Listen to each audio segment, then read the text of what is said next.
Welcome, everyone, and thank you so much for taking the time to join us for this amazing presentation on a fascinating destination, Antarctica. We are really fortunate to have with us today Rachel Woodward. She's the Senior Director, Expedition Sales for Silversea Cruises. Rachel, thank you so much for taking the time, and please, let's talk about Antarctica. Well, thank you, KK. I'm very excited to co-host this Antarctica webinar. Antarctica is one of my favorite destinations. I had the opportunity to visit Antarctica a couple years ago. In this photo here, I took my mother, and I'll never forget the first landing in Antarctica, stepping foot on my 7th continent. So it is a magical place to visit. There's so much interest with this destination. So I'll click through today. I'll review some of the activities, the excursions that we offer, and really what makes Antarctica so special. But before we get into that, I do just want to give an overview about Silversea Expeditions. One unique thing with Silversea Expeditions is the destinations we visit. So it's not just polar destinations, because with polar, it's more of a seasonal product.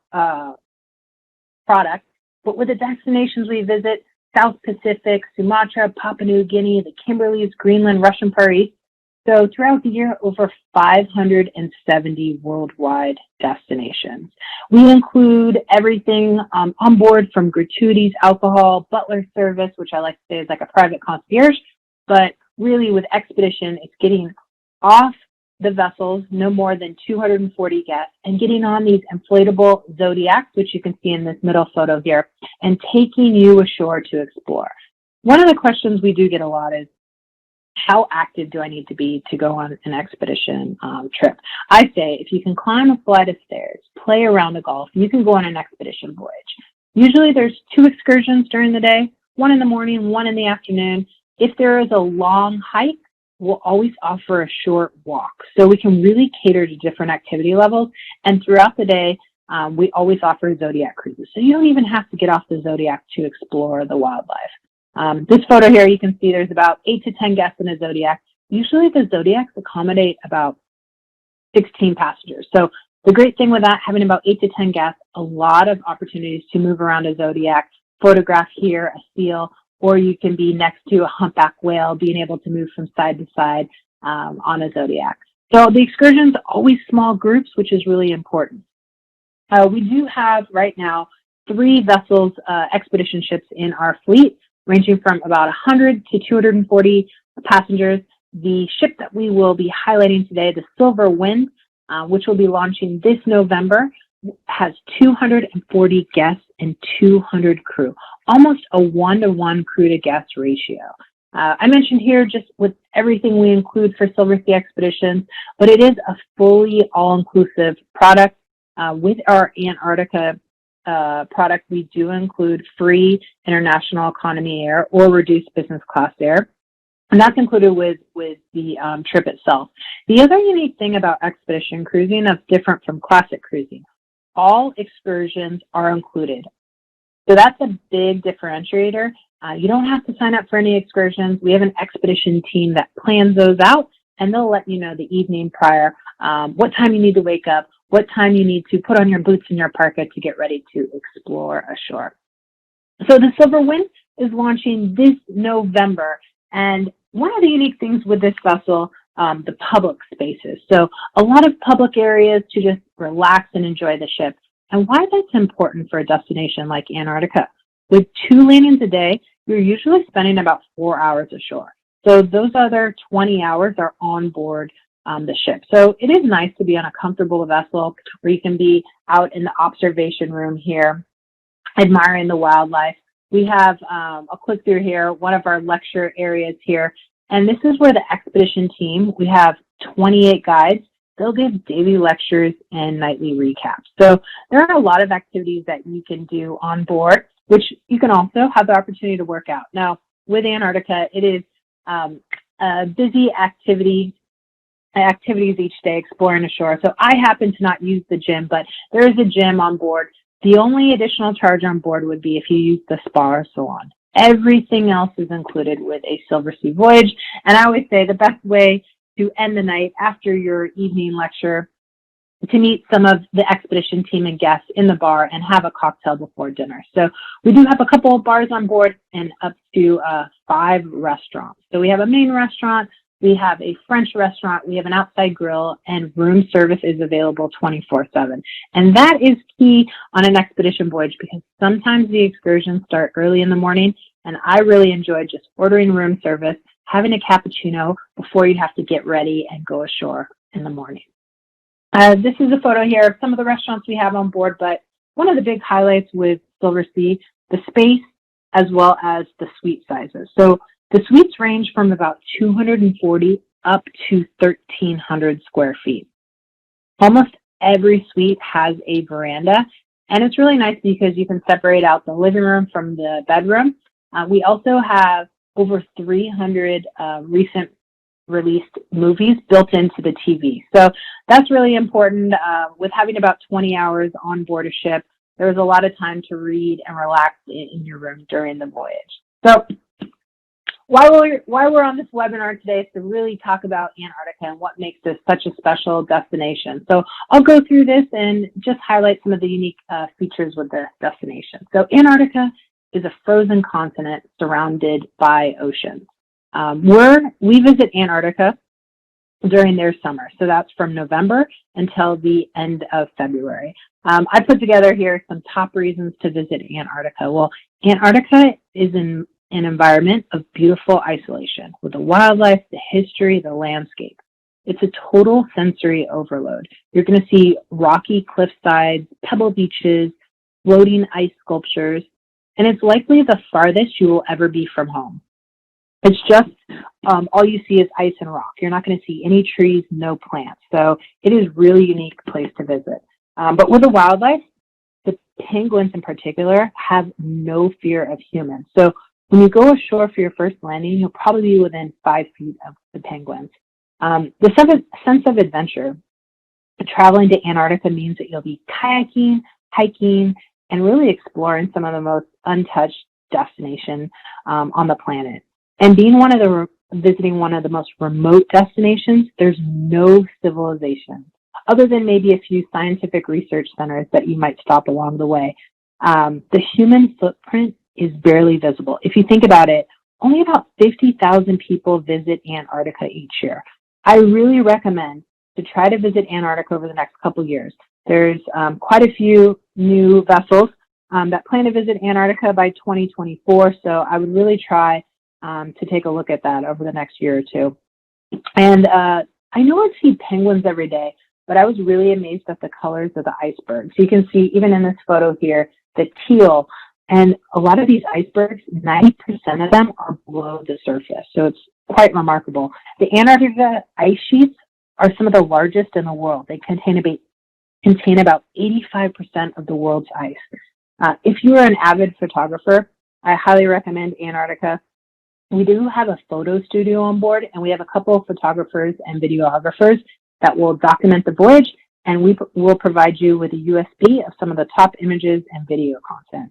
And lastly, the expedition team, a lot of the guides, they sign up to host the Antarctica voyages every season. They've been to Antarctica 40, 60, 80, 100 times. They're passionate about this destination. One of our guides on the far left-hand side, Robin Aiello, she's a marine biologist, graduated from Harvard University, and a lot of guests will follow her around and want to sign up for the voyages she's on. So we have a large team, 28 guides on the Silver Wind for 240 guests.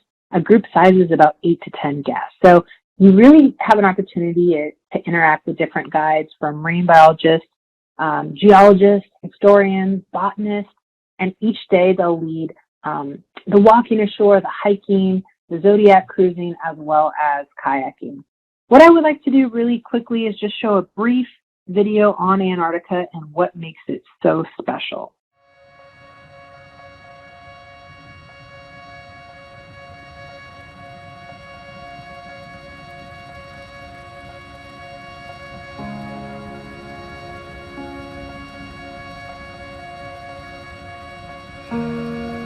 It's a place that I've been returning to year after year, simply because Antarctica is the land of contrast. It is inviting and welcoming, but also cold and inhospitable. It can be fierce and subtle at the same time, and it can appear completely empty and then overwhelming with life. One of the incredible things in Antarctica is the abundance of beauty everywhere. There's so many different types. When looking at wildlife, so different types of penguins, whales, seals. Everywhere you look, there's something amazing, and you get to see so much of it. We are so lucky every time we come across a pod of orcas, or a enormous pod of humpback whales, or a beautiful rookery of penguins. It's just this totally wild, rugged place. You come down here and it's really obvious right off the start that it's not meant for humans at all. You're just kind of seeing raw nature, and that's what kind of keeps it exciting for everybody.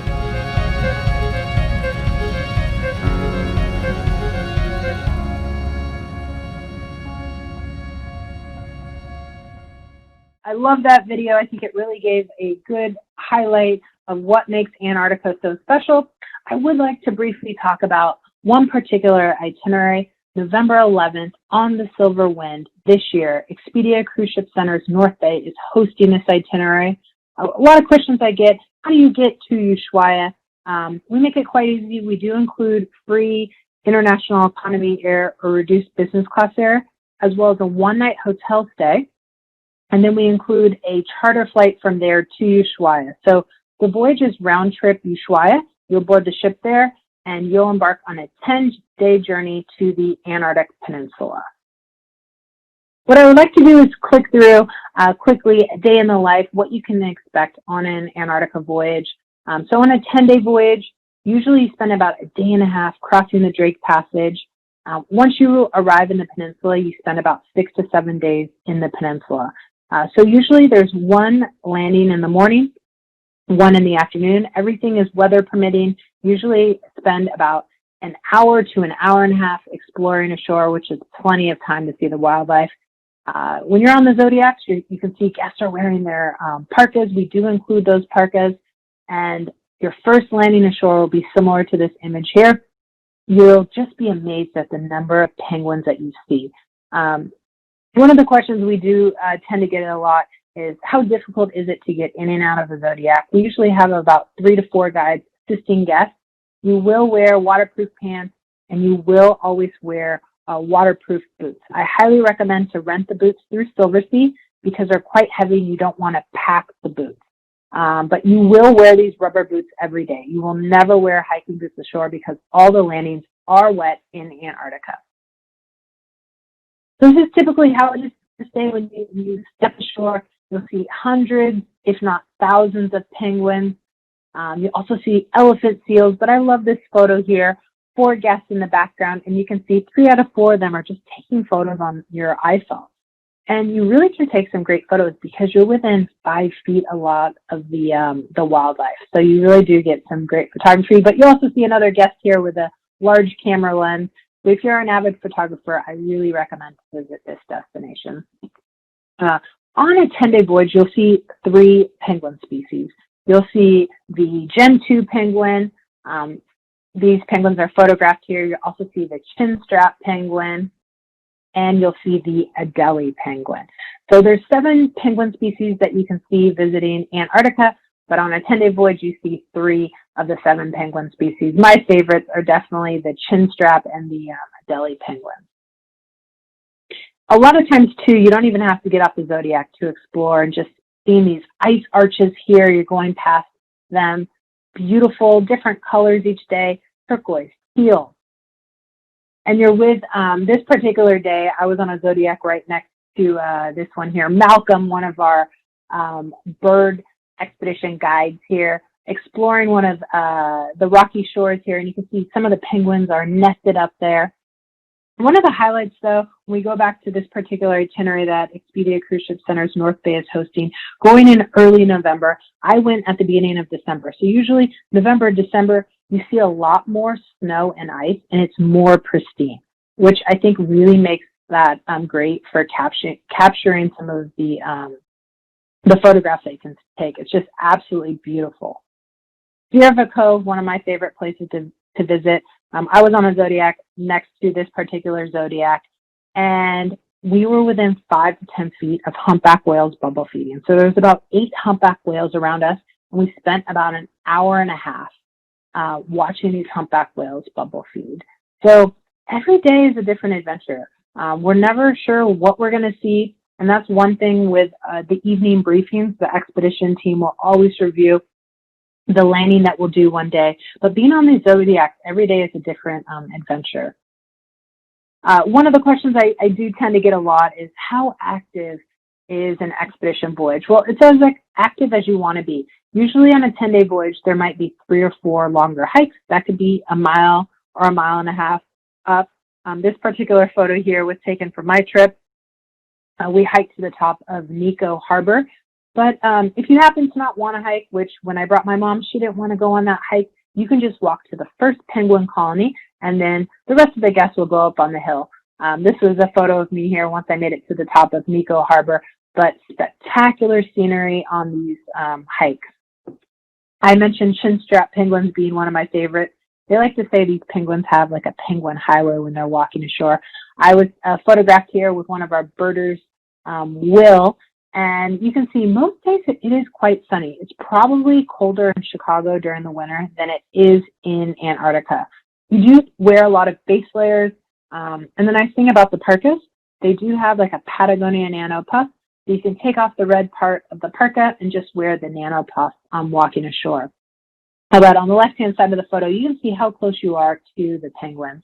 In the Zodiacs as well, taking photos of the fur seals, walking ashore, seeing leopard seals.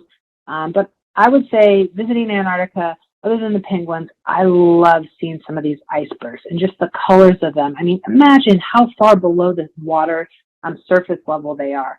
It's just amazing how large they are. You'll cruise through the Lemaire Channel, and you'll see some icebergs that are a mile in length. Another activity that is nice to do, especially if you're a little bit more active and adventurous, is kayaking. We do include this complimentary. So that is a really nice highlight there. There's some other companies that charge for kayaking, but we do include that. We have 8 double kayaks on board. And to sign up for it, you just need to attend our kayak lecture one day, and then they will have a lottery system where you can sign up on board for kayaking. But it is a nice activity to do. You can see here Paradise Bay, just looking at the scenery, how small guests are compared to some of these icebergs. It's just stunning. Peterman Island, there's a lot of history with the geology. Being there in early November, you'll see a lot of penguins nesting on the rock. And a really interesting area to visit here, Whalers Bay and Deception Island, is home to a collapsed volcano. So you might walk along the shore with a geologist who will explain some of the unique features, and the historian will also introduce you to some of the whaling history. So still visible, you'll see on the left-hand side of the photo on the island are boilers, and they were used to make whale oil in the early 1900s. We also might offer a polar plunge from the shore here. It's completely up to the captain and the expedition leader, or they might offer it from the ship to do the polar plunge. We do visit Port Lochbury, which is a scientific research center, and if you wish to send a postcard back home, this is an area where you can do that. The other nice thing, though, about being on a vessel like the Silver Wind, I was mentioning the public spaces, the outdoor spaces, there's a lot of opportunities to be out on deck with the guides, particularly photographing some of the humpback whales and orcas. It's quite remarkable. I always say, though, if you're not sure if you want to do the polar plunge, pack your bathing suit just in case. Guests will be out on deck taking photos. They cheer you on here. I did the polar plunge in Antarctica and the Arctic, and it is an adventure. It's always nice to tell people that you've participated in that. But I really hope that did get you excited about visiting Antarctica. I highly recommend to speak with Expedia Cruise Ship Center's North Bay about the November 11th departure on the Silver Wind. It is a wonderful itinerary. And with that, I will turn it back over to KK. So thank you very much. Well, thank you, Rachel. That was fantastic. And I am so excited, of course, as the host for Expedia Cruise Ship Center's North Bay, I'm even more excited to talk about this program. So a couple things questions that people have typed into the chat box. And I think you went over it a little bit, but maybe you can just touch on it again. One of the questions was, when is it best time to visit Antarctica? Is November a good time? And what kind of things might we see during that time? Great question. November is a great time to visit Antarctica. So you're going to see a lot more snow and ice. And you'll also see the penguins nesting. So it's much more pristine and clean in November, which I really like. And I say that because if you're visiting towards the end of the season, you tend to smell a bit more penguin poo with the baby penguins. So it is, I say, mid-November to December is a great time to visit. One of my favorite times. But remember this, with Antarctica, it's a seasonal destination. We're there during Antarctica's summer. So November through February is really a great time to visit. That's great. And then you mentioned, of course, that the parka is included. So those wonderful red parkas that we see there in the picture, those are included. And then you mentioned about renting the boots. So can you just explain that a little bit more? Sure. So we do include the parkas. I recommend, we do have on my Silversea where you can select your parka size. The parkas are unisex. So think of that when you're ordering the parka. The great thing is the parkas will be in your suite, so you do not have to pack parkas. We do include them so you can take them home at the end of the voyage. The big thing, though, with the boots are quite heavy. They're bog boots, and they weigh about 5 pounds. And because you're on a charter flight, there's a limit to how heavy your bags can be. So I know a lot of guests tend to pack a lot of winter clothes, so highly recommend rent the boots. They're about $90 per person. The boots will be in your suite when you arrive. And then we actually have a mudroom to store the boots. And then at the end of the voyage, you just leave the boots in your suite and you don't have to worry about bringing them back home. All other gear, the base layers, the waterproof pants, the gloves, you will need to pack and bring yourself. But the nice thing is we do include a backpack, a water bottle, and the parka. Well, that's great. That's a lot of inclusions. And that actually leads me to one of the questions I see here typed in. They asked if you could go over the things that are included again, because really Silversea is an all-inclusive product. If I remember, I heard you say that basically the spa is about the only thing that you can spend extra money on. Is that what I heard? That is correct. We are the most all-inclusive product visiting a destination like Antarctica. So we do include free economy international air or reduced business class air. So if you're flying from the U.S., business class air is about $3,000 per person, which is a great value. We also include a pre-night hotel and the charter flight to get you to Ushuaia. On board, gratuities are included, as well as all meals on board, gratuities, alcohol, butler service, and then all shore excursions are included. So the only additional thing to spend on board is if you wanted to have a spa treatment. So it is quite an all-inclusive product. I like to say at the end of the voyage, on an expedition voyage, you really shouldn't have a bill. Well, that's fun. And of course, with our particular voyage here in November, we have an onboard credit as a gift. So it sounds to me like we're basically including a massage with every trip too. So that sounds even more exciting. Sounds a lot of fun. Yes, and thank you so much, KK. I love talking about this destination. I'm passionate about expedition travel. And I know once some of your guests visit Antarctica, they're going to sign up for other expedition voyages. Absolutely. Well, again, thank you so much. I really, really appreciate your time today. All right. Bye.